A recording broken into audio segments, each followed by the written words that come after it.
மனம் திரும்பாமற் போனால். பிலாத்து சில கலிலேயருடைய இரத்தத்தை அவர்களுடைய பலிகளோடு கலந்திருந்தான். அந்த வேளையிலே அங்கே இருந்தவர்களில் சிலர் அந்த செய்தியை அவருக்கு அறிவித்தார்கள். இயேசு அவர்களுக்கு பிரதியுத்தரமாக, அந்த கலிலேயருக்கு அப்படிப்பட்டவைகள் சம்பவித்ததினாலே மற்ற எல்லா கலிலேயரை பார்க்கிலும் அவர்கள் பாவிகளாய் இருந்தார்கள் என்று நினைக்கிறீர்களோ? அப்படி அல்லவென்று உங்களுக்கு சொல்லுகிறேன். நீங்கள் மனம் திரும்பாமற் போனால் எல்லாரும் அப்படியே கெட்டுப்போவீர்கள். சீலோவாமிலே கோபுரம் விழுந்து 18 பேரை கொன்றதே, எருசலேமில் குடியிருக்கிற மனுஷர் எல்லாரிலும் அவர்கள் குற்றவாளிகளாய் இருந்தார்கள் என்று நினைக்கிறீர்களோ? அப்படி அல்லவென்று உங்களுக்கு சொல்லுகிறேன். நீங்கள் மனம் திரும்பாமற் போனால் எல்லாரும் அப்படியே கெட்டுப்போவீர்கள் என்றார். சில கலிலேயருடைய இரத்தம். பிலாத்து சில கலிலேயருடைய இரத்தத்தை அவர்களுடைய பலிகளோட கலந்திருந்தான். அந்த வேளையிலே அங்கே இருந்தவர்களில் சிலர் அந்த செய்தியை அவருக்கு அறிவித்தார்கள். ஒரு சில கலிலேயர் மரித்து போன சம்பவத்தை சிலர் இயேசு கிறிஸ்துவிடம் அறிவிக்கிறார்கள். இவர்களுடைய இரத்தத்தை பிலாத்து அவர்களுடைய பலிகளோட கலந்திருக்கிறான். இது ஒரு துயரமான சம்பவம்.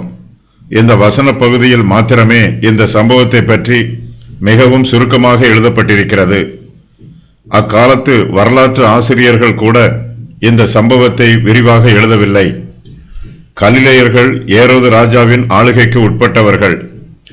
ஏரோது ராஜாவுக்கும் பிலாத்துவுக்கும் பல சம்பவங்களை குறித்து முன்விரோதம் இருந்தது. ஒருவேளை ஏரோதுவின் மீதுள்ள கோபத்தினால் பிலாத்து இந்த கலிலேயரை கொன்று போட்டிருக்கலாம். பிலாத்து எத்தனை கலிலேயரை கொன்று போட்டான் என்று இந்த வசனத்தில் தெளிவுபடுத்தப்படவில்லை. ஒரு சில கலிலேயர் என்று மாத்திரமே இதில் எழுதப்பட்டிருக்கிறது. பிலாத்து இந்த கலிலேயரை கொன்று போட்டதுடன் அவர்களுடைய இரத்தத்தை அவர்களுடைய பலிகளோட கலந்து விடுகிறான். கலிலேயர் மீது பிலாத்துவிற்கு இருக்கும் கோபம் எல்லோருக்கும் நன்றாக தெரியும். ஆயினும் கலிலேயர்கள் எருசலேமுக்கு சென்று பலி செலுத்துவதில் உண்மை உள்ளவர்களாக இருந்தார்கள். மார்க்க பிரகாரமாக தாங்கள் செய்ய வேண்டிய கடமைகளை நிறைவேற்ற வேண்டும் என்பதில் கலிலேயர்கள் அக்கறையோடு இருந்தார்கள். அவர்கள் பிலாத்துவிற்கு பயந்த போதிலும் தேவனுக்கும் பயந்து அவருக்கு பலி செலுத்துவதற்காக எருசலேமில் உள்ள தேவாலயத்திற்கு வருகிறார்கள். பிலாத்து ஒரு துன்மார்க்கனாக ஆட்சி புரிகிறான். துன்மார்க்கனுடைய ஆட்சி காலத்தில் நீதிக்கு இடமிராது. அநீதியும் அநியாயமும் தலைவிரித்து ஆடும். பிலாத்துவின் ஆட்சி காலத்தில் தேவாலயத்தின் பரிசுத்தத்திற்கு பாதுகாப்பு இல்லை. தேவாலயத்தின் பரிசுத்த பணிவிடைகள் அனைத்திற்கும் பாதுகாப்பு இல்லாமல் போயிற்று. இந்த பிலாத்து தேவனுக்கும் பயப்படவில்லை, மனுஷரையும் மதித்து நடக்கவில்லை. தேவாலயத்தில் உள்ள பலிபீடமானது தேவனுடைய சமூகத்தில் மனுஷர் வந்து தங்கள் ஆத்துமாவில் இளைப்பாறுதல் பெறும் இடமாகும். பலிபீடத்தில் உள்ள கிருபாசனத்தை பற்றிக் கொள்வதற்காக யூத ஜனங்கள் தேவாலயத்திற்கு வருவார்கள். மனுஷருக்கு பாவ மன்னிப்பும் ஆசீர்வாதமும் இந்த பலிபீடத்தின் மூலமாகவே கொடுக்கப்படுகிறது. ஆனால் பிலாத்துவின் ஆட்சி காலத்திலோ தேவாலயத்தின் பலிபீடம் ஒரு கண்ணியாகவும் கள்ளம் கபடம் இல்லாத மனுஷரை சிக்க வைக்கும் ஆபத்தான வலையாகவும் மாற்றப்பட்டது. பாதுகாப்பாக இருக்க வேண்டிய தேவாலயம் கலிலேயருக்கு பயத்தை உண்டு பண்ணும் ஸ்தலமாயிற்று. பலிபீடத்தில் மிருகங்களை பலியிடுவதற்கு பதிலாக மிருகங்களை பலியிட வந்த கலிலேயரை பிலாத்து பலியிட்டு பாவம் செய்கிறான். பிலாத்து சில கலிலேயருடைய இரத்தத்தை அவர்களுடைய பலிகளோட கலந்திருந்தான். யோசபஸ் என்னும் திருச்சபை வரலாற்று ஆசிரியர் இதை பற்றி எழுதும்போது பிலாத்து கலிலேயரை கொலை செய்ததாக எழுதுகிறார். மற்ற கலிலேயரை பார்க்கிலும் பிலாத்து சில கலிலேயரை கொன்று போட்ட சம்பவத்தை ஒரு சிலர் இயேசுவிடம் அறிவிக்கிறார்கள். இவர்கள் ஏன் இந்த சம்பவத்தை இயேசுவிடம் கூறினார்கள் என்று தெரியவில்லை. ஒருவேளை இயேசு இந்த செய்தியை இதுவரையிலும் கேள்விப்பட்டிருக்க மாட்டார் என்று நினைத்து இதை அவரிடம் ஒரு செய்தியாக அறிவித்திருக்கலாம். கலிலேயரில் சிலர் மரித்து போனது அவர்களுக்கு மிகுந்த துக்கத்தை கொடுத்திருக்கலாம். இந்த செய்தியை கேட்டு இயேசு கிறிஸ்துவும் தங்களைப் போல வருத்தப்பட்டு துக்கப்படுவார் என்று எதிர்பார்த்து அவர்கள் இந்த செய்தியை இயேசுவிடம் கூறியிருக்கலாம். நாம் தேவனோடு எப்போதுமே சமாதானமாக இருக்க நாட வேண்டும். எதிராளியானவன் நம்மை அதிகாரியினிடத்திற்கு கொண்டு போய் நமக்கு தண்டனை வாங்கி கொடுப்பதற்கு முன்பாக வழியில் தானே அவனிடத்தில் விடுதலையாகும்படி பிரயாசப்பட வேண்டும் என்று இயேசு கிறிஸ்து இதற்கு முந்தைய அதிகாரத்தில் கூறியிருக்கிறார். நமக்கு தேவனுடைய நியாய தீர்ப்பு கிடைப்பதற்கு முன்பாகவே நம்முடைய பாவங்களுக்காக நாம் மனம் வருந்தி தேவனோடு ஒப்புரவாகி நமக்கு வரப்போகும் தண்டனையில் இருந்து நாம் தப்பித்துக் கொள்ள வேண்டும். இதற்கு முந்தைய அதிகாரத்தில் இயேசு கிறிஸ்து கூறிய உபதேசத்தின் தொடர்ச்சியாக இவர்கள் இந்த சம்பவத்தை அவரிடம் கூறுகிறார்கள். ஆண்டவரே, இங்கு ஒரு சிலர் திடீரென்று அதிகாரியினிடத்தில் ஒப்புக் கொடுக்கப்பட்டார்கள். அவர்கள் யாரும் எதிர்பார்க்காத விதமாக அவர்களுக்கு திடீரென்று மரண தண்டனை விதிக்கப்பட்டது. ஆகையினால் நாம் எல்லோருமே மரணத்தில் இருந்து தப்பிக்க ஆயத்தமாக இருக்க வேண்டும் என்று இயேசு கிறிஸ்துவிடம் இவர்கள் கூறுவது போல இருக்கிறது. தேவனுடைய வார்த்தையை வியாக்கியானம் பண்ணுவதும் நம்முடைய சொந்த ஜீவியத்தில் தேவனுடைய வார்த்தை கிரியை செய்ய அனுமதிப்பதும் நமக்கு ஆசீர்வாதத்தை தரும். நம்முடைய ஜீவியத்தின் எல்லா பகுதிகளிலும் தேவனுடைய பராமரிப்பையே சார்ந்திருக்க வேண்டும். கலிலேயர் மரித்து போன சம்பவத்தை இயேசு கிறிஸ்துவிடம் இவர்கள் கூறுவதற்கு மற்றும் ஒரு காரணமும் உள்ளது. இயேசு கிறிஸ்துவும் ஒரு கலிலேயர். பிலாத்து சில கலிலேயரை கொன்று போட்ட சம்பவத்தை இயேசு கிறிஸ்து கேட்டு அவர் மிகுந்த கோபம் அடைவார் என்றும் பிலாத்துவை விரோதித்து பழிவாங்குவார் என்றும் அவர்கள் எதிர்பார்த்திருக்கலாம். மேலும் இயேசு கிறிஸ்து ஒரு தீர்க்கதரிசியாக இருப்பதினால் மரித்து போன இந்த கலிலேயருக்காக விசேஷித்த வழியில் அவர் பிலாத்துவையும் ஏரோதுவையும் பழிவாங்குவார் என்றும் அவர்கள் எதிர்பார்த்திருக்கலாம். இயேசு கிறிஸ்து எருசலேமுக்கு போக ஆயத்தமாக இருந்தபோது ஒரு சில பரிசேயர் அவரிடத்தில் வந்து இந்த சம்பவத்தை மனதில் வைத்து, நீர் இவ்விடத்தை விட்டு போய்விடும், ஏரோது உம்மை கொலை செய்ய மனதாய் இருக்கிறான் என்று கூறுகிறார்கள். பிலாத்து கலிலேயரை எப்படி கொன்று போட்டானோ அதுபோல பிலாத்துவும் கொல்லப்பட வேண்டும் என்று இவர்கள் எதிர்பார்க்கிறார்கள். தங்களுடைய பலவீனம் இவர்களுக்கு நன்றாக தெரிந்திருக்கிறது.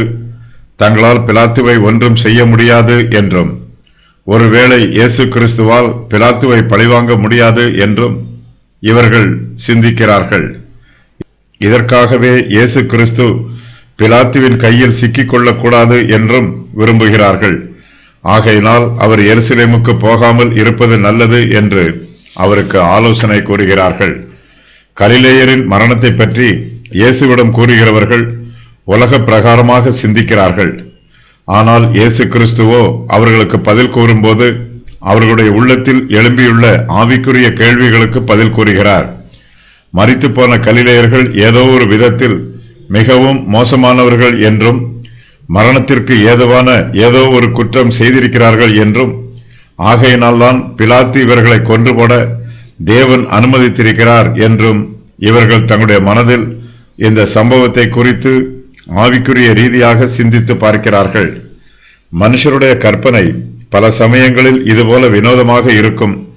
பிலாத்துவின் கையில் இந்த கலிலேயர்கள் இரத்த சாட்சியாக மரித்து போனார்கள் என்று சிந்திப்பதற்கு பதிலாக இவர்கள் பாவம் செய்தவர்கள் என்று இவர்கள் சிந்திக்கிறார்கள். ஒரு காரியம் நடைபெறும் போது அதை குறித்து நாம் பலவிதமாக சிந்தித்து பார்க்கிறோம்.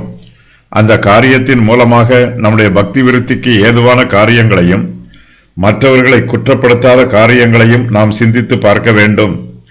பிறருடைய வாழ்வில் ஏதாவது ஒரு விபரீதம் நடந்துவிட்டால் அதற்கு அவர்களுடைய பாவமே காரணம் என்றும், பாவத்தினால் உண்டான சாபத்தினாலேயே இந்த விபரீத விளைவு உண்டாயிற்று என்றும் சிலர் சுயமாக சிந்தித்து பார்க்கிறார்கள். தங்களுக்கு ஏதாவது விபரீதம் வந்துவிட்டால் அது தங்களுடைய பாவத்தினால் உண்டான விளைவு என்று சிந்திக்காமல் தங்களை பரிசுத்தவானாக பாவித்து இந்த விபரீதம் சாத்தானுடைய சோதனை என்று தீர்மானம் பண்ணிவிடுகிறார்கள். மனுஷ சுபாவத்தில் சிந்தித்து பார்க்கும் இந்த ஜனங்களுக்கு இயேசு கிறிஸ்து தமது ஆவிக்குரிய பதிலை தெளிவுபடுத்துகிறார். அந்த கலிலேயருக்கு அப்படிப்பட்டவைகள் சம்பவித்ததினாலே மற்ற எல்லா கலிலேயரை பார்க்கிலும் அவர்கள் பாவிகளாக இருந்தார்கள் என்று இவர்கள் நினைக்கிறார்கள். ஆனால் இயேசு கிறிஸ்துவோ அப்படி அல்ல என்று அவர்களிடம் கூறுகிறார். அவர்களுடைய பாவத்தினால் அவர்களுக்கு இந்த துயர சம்பவம் உண்டாகவில்லை என்றும், இவர்களும் மனம் திரும்பாமல் போனால் இவர்கள் எல்லோரும் அப்படியே கெட்டுப்போவார்கள் என்றும் இயேசு கிறிஸ்து விரிவாக இவர்களிடம் எடுத்துக் கூறுகிறார். தம்முடைய உபதேசத்தை இவர்களிடம் விளக்குவதற்காக இயேசு கிறிஸ்து மேலும் ஒரு சம்பவத்தையும் இவர்களுக்கு நினைவுபடுத்துகிறார். கலிலேயர் அதிக உபத்திரவங்களை அனுபவித்தார்கள். இதனால் அவர்கள் மிகப்பெரிய பாவிகள் என்று ஜனங்கள் நினைத்தார்கள். இதற்கு இயேசு இவ்வாறு பதில் கூறுகிறார்: ஒருவருடைய வாழ்வில் அதிக உபத்திரவங்கள் வருவதினால் அவர்கள் பெரிய பாவிகள் ஆவதில்லை. எல்லோருமே பாவிகள்தான். தேவனுக்கு முன்பாக எல்லோருமே ஆக்கினை தீர்ப்பு அடைய வேண்டியவர்களே. மனம் திரும்பியவர்களுக்கு எடுத்துக்காட்டுக்கள். யோசேப்பின் சகோதரர், இஸ்ரவேலர், தாவீது, ஆகாப், யோசியா, மனாசே, நினிவே ஊரார், யூதர், கெட்ட குமாரன், ஆயக்காரர், பேதுரு, கொரிந்தியர் எல்லோரும் அப்படியே கெட்டுப்போவீர்கள் என்று இயேசு கிறிஸ்து கூறியதை கேட்டுக்கொண்டிருந்த ஜனங்களில் சிலர் பிலாத்துவின் கரங்களினால் கலிலேயர் எவ்வாறு மடிந்து போனார்களோ அதுபோலவே மடிந்து போனார்கள். கிபி 70ஆம் ஆண்டில் இந்த தீர்க்க தரிசனம் ரோமர்கள் மூலமாக யூதருக்கு நிறைவேறிற்று. யூதர்கள் பலிகளை செலுத்திய போது அவர்களில் ஏராளமான பேரை ரோமர்கள் கொலை செய்தார்கள். சீலோவாமிலே கோபுரம். ஒரு சில மனுஷருக்கு மரணம் திடீரென்று எதிர்பாராத வேளையில் வந்துவிடுகிறது. இயேசு கிறிஸ்து அப்படிப்பட்ட ஒரு சம்பவத்தை எங்கு விவரிக்கிறார். இந்த சம்பாஷணை நடைபெற்ற சிறிது காலத்திற்கு முன்பு சீலோவாமிலே கோபுரம் ஒன்று விழுந்து 18 பேரை கொன்று போட்டது.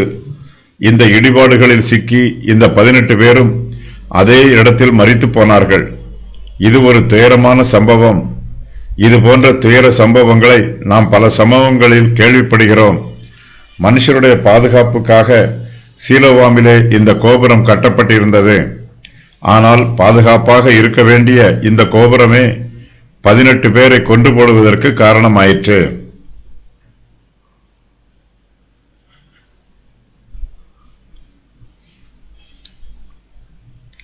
இது போன்ற துயர சம்பவங்கள் நடைபெறும் போது இதை குறித்து நமது கற்பனைகள் பலவிதமாக இருக்கும்.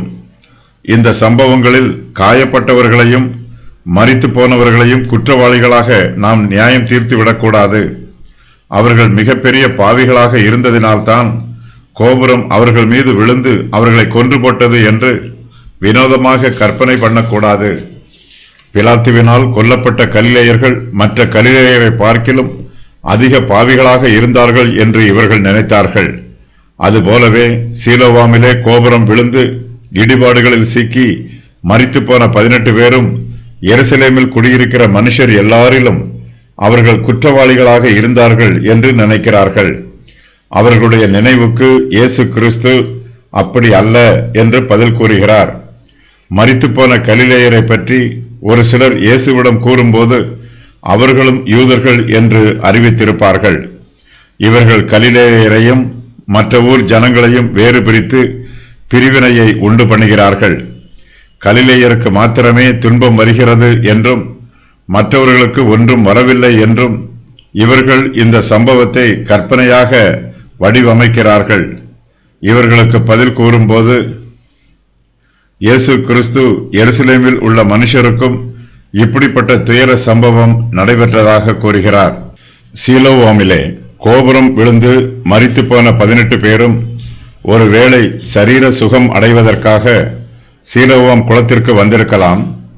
இவர்கள் தேவனுடைய நீதிக்கு முன்பாக பாவிகள் என்றும் தண்டிக்கப்பட வேண்டியவர்கள் என்றும் ஜனங்கள் நினைக்கிறார்கள். எருசலேமில் குடியிருக்கிற மனுஷர் எல்லோரிலும் இவர்கள் அதிக குற்றவாளிகளாக இருக்கிறார்கள் என்பது இவர்களுடைய நினைவு. ஆனால் இயேசு கிறிஸ்துவோ அப்படி அல்ல என்று கூறிவிடுகிறார். இந்த உலகத்தில் மனுஷர் அனுபவிக்கும் பாடுகளுக்கு அவர்களுடைய பாவங்களே காரணம் என்று கூறி அவர்களை நியாயம் இல்லாமல் நியாயம் தீர்த்துவிடக்கூடாது. பொன் சுத்திகரிக்கப்படுவதற்காக அக்கினியிலே உருக்கப்படுவது போல இந்த உலகத்தில் ஒரு சிலர் உபத்திரவங்களின் வழியாக கடந்து வந்து பரிசுத்தம் அடைகிறார்கள். எரியும் நெருப்பிலே வைக்கோலையோ அல்லது மரத்தையோ போட்டால் அது எரிந்து சாம்பலாகிவிடும். ஆனால் கர்த்தருடைய பிள்ளைகளோ அக்கினியின் ஊடாக கடந்து வந்தாலும் அவர்கள் அழிந்து போவதில்லை. அக்கினியில் புடமிட்ட பொன்னை போல சுத்தமாக இருப்பார்கள். ஆகையினால் நாம் மற்றவர்களை நியாயம் தீர்ப்பதில் பொறுமையாகவும் கவனமாகவும் இருக்க வேண்டும். துன்பங்களையும் துயரங்களையும் அனுபவிக்கிறவர்களுக்காக நாமும் அவர்களோடு சேர்ந்து அவர்களுக்காக வருத்தப்பட வேண்டும். அவர்களுக்கு ஆறுதல் கூற வேண்டும். அவர்களுடைய துக்கத்தையும் துயரத்தையும் அதிகரிக்கும் விதமாக அவர்களை நியாயம் தீர்த்துவிடக்கூடாது. பிறரை நியாயம் தீர்ப்பதற்கு முன்பாக நம்மை நாமே நியாயம் தீர்த்துக் கொள்வது மிகவும் நல்லது. எல்லா துன்பமும் உபத்திரவமும் மனுஷருடைய பாவத்தின் விளைவினால்தான் வருகிறது என்று தீர்மானம் பண்ணினால் உபத்திரவப்படுத்துகிறவர்கள் பரிசுத்தவான்களாகவும் உபத்திரவப்படுகிறவர்கள் பாவிகளாகவும் நியாயம் தீர்க்கப்படுவார்கள். ஆனால் பல சமயங்களில் பரிசுத்தவான்கள் துயரம் படுவதையும் உபத்திரவப்படுவதையும் நாம் காண்கிறோம். துன்மார்க்கர் பரிசுத்தவான்களை நிந்திக்கிறார்கள், காரணம் இல்லாமல் உபத்திரவப்படுத்துகிறார்கள். ஆகையினால் நாம் குற்றவாளிகள் என்று தீர்க்கப்படாதபடிக்கு நாம் மற்றவர்களை குற்றவாளிகள் என்று தீர்க்காதிருப்போமாக. சீலோவாமிலே கோபுரம் விழுந்து 18 பேரை கொன்றதே என்று இயேசு கிறிஸ்து சொன்ன இந்த நிகழ்ச்சியை பற்றி எதுவும் தெளிவாக தெரியவில்லை. அக்காலத்தில் நடைபெற்ற ஒரு முக்கியமான நிகழ்ச்சியாக இருக்கலாம். சீலோவாம் கோபுரம் விழுந்து ஜனங்கள் எப்படி செத்து போனார்களோ அதுபோலவே இயேசு கிறிஸ்துவின் வார்த்தையை கேட்டுக்கொண்டிருந்த ஜனங்களில் சிலரும் செத்துப்போனார்கள். கிபி 70ஆம் ஆண்டில் எருசலேமின் கட்டடங்களும் அலங்கங்களும் இடிக்கப்பட்டு விழுந்தபோது ஏராளமான யூதர்கள் செத்துப்போனார்கள். கெட்டுப்போவீர்கள். அப்படி அல்லவென்று உங்களுக்கு சொல்லுகிறேன், நீங்கள் மனம் திரும்பாமற் போனால் எல்லோரும் அப்படியே கெட்டுப்போவீர்கள் என்றார். இதே வார்த்தை 3வது வசனத்திலும் பயன்படுத்தப்பட்டிருக்கிறது. இயேசு கிறிஸ்து தமது உபதேசத்தை எடுத்து கூறி எல்லோரும் மனம் திரும்ப வேண்டும் என்று அழைக்கிறார். மனம் திரும்பாமற் போனால் எல்லோரும் கெட்டுப்போவார்கள் என்பது இயேசு கிறிஸ்துவின் எச்சரிப்பான வார்த்தையாகும். ஒரு சில கலிலேயர் பிலாத்துவின் கையால் மரித்தது போல 18 பேர் சீலோவாமிலே கோபுரம் விழுந்து மரித்து போனது போல நாமும் மரித்து போவதற்கு பாத்திரமானவர்களே. நாம் சாதாரண பாவிகள் அல்ல. மரித்து போன அவர்களைப் போலவே மிகப்பெரிய பாவிகளாக இருக்கிறோம். பாவிகளாகி அவர்களுக்கு தண்டனை கிடைத்திருக்கிறது. அதே வேளையில் அவர்களைப் போலவே பாவிகளாகிய நாமோ இதுவரையிலும் அப்படிப்பட்ட தண்டனையில் இருந்து தப்புவிக்கப்பட்டிருக்கிறோம். ஆகையினால் நம்முடைய பாவங்களுக்காக நாம் இப்பொழுதே மனம் திரும்ப வேண்டும். இல்லை என்றால் அவர்களைப் போலவே பாவிகளாகிய நாமும் கெட்டுப்போவோம் என்பது நிச்சயம். நம்முடைய பாவங்களுக்காக நாம் எல்லோருமே மனம் திரும்ப வேண்டும். தேவனுக்கு விரோதமாகவும் அவருடைய வார்த்தைக்கு விரோதமாகவும் மனுஷருக்கு விரோதமாகவும் நாம் செய்த தப்பிதங்களுக்காக மனம் வருத்தமடைய வேண்டும். இனிமேல் இதுபோன்ற தவறுகளை செய்வதில்லை என்று நமது உள்ளத்தில் தீர்மானம் பண்ண வேண்டும். மற்றவர்களுக்கு நியாய தீர்ப்பை அனுமதித்த தேவன் இப்போது நம்மை மனம் திரும்ப வேண்டும் என்று எச்சரிக்கிறார். மனம் திரும்புவது மாத்திரமே அழிவில் இருந்து தப்பித்துக் கொள்வதற்கு ஒரே வழி. இந்த வழியை தவிர வேறு ஒரு வழியும் இல்லை. நம்முடைய பாவங்களுக்காக நாம் மனம் வருந்தி மனம் திரும்பவில்லை என்றால் நாமும் கெட்டுப்போவோம், அழிந்து போவோம். கலிலேயரில் சிலரும் சீலோவாம் கோபுரம் இருந்த இடத்தில் 18 பேரும் இந்த உலகத்தில் இருந்து அழிந்து போனது போல நாமும் மனம் திரும்பவில்லை என்றால் அழிந்து போவோம், கெட்டுப்போவோம். மனம் திரும்புங்கள், பரலோக ராஜ்யம் சமீபத்திருக்கிறது என்று உபதேசம் பண்ணிய நம்முடைய இரட்சகராகிய இயேசு கிறிஸ்து இப்போது மனம் திரும்புங்கள், மனம் திரும்பாமற் போனால் கெட்டுப்போவீர்கள், அழிந்து போவீர்கள் என்று எச்சரிக்கிறார். நமக்கு முன்பாக ஜீவனும் மரணமும் வைக்கப்பட்டிருக்கிறது, நன்மையும் தீமையும் வைக்கப்பட்டிருக்கிறது. இவற்றில் எதை தெரிந்து கொள்ள வேண்டும் என்று நாம் தான் தீர்மானம் பண்ண வேண்டும். காலதாமதம் பண்ணாமல் நம்முடைய இரட்சணிய காலத்திலேயே தீர்மானம் பண்ணி தேவன் தமது கிருபையினால் கொடுக்கும் ரட்சிப்பை பெற்றுக்கொள்ள வேண்டும்.